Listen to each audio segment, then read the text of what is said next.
हाँ मेरे दुकान डालना पड़ता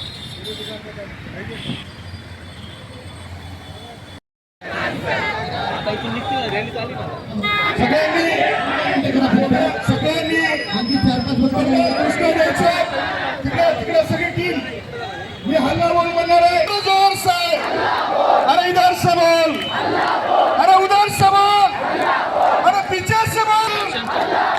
अरे इधर से इसे दीवार पे इसे भगवान पे इसे साम्राज्यवाद पे इसे हुकुमशाही पे इसे मोदी सरकार पे इसे नरेंद्र सरकार पे इसे देवेंद्र सरकार की या ठिकाणी या देशाला जर संविधान वाचवायचं असेल तर सध्या श्री बाळासाहेब आंबेडकरांशिवाय पर्याय नाही कारण डॉक्टर बाबासाहेब आंबेडकरांच्या विचाराचा अर्थ सध्या बाळासाहेब आंबेडकर घेऊन पुढे जात आहेत ईडी काहीच लागू शकत नाही लागू शकते का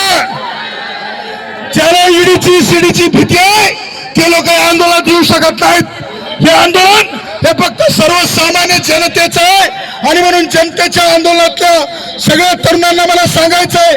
मी विद्यार्थी चळवळीतून आलेला कार्यकर्ता आहे जगामध्ये ज्या ज्या क्रांत्या झाल्यात त्या सगळ्या विद्यार्थी आणि युवकांनी केलेल्या आहेत म्हणून माझी सगळ्यांना विनंती आहे येणाऱ्या काळामध्ये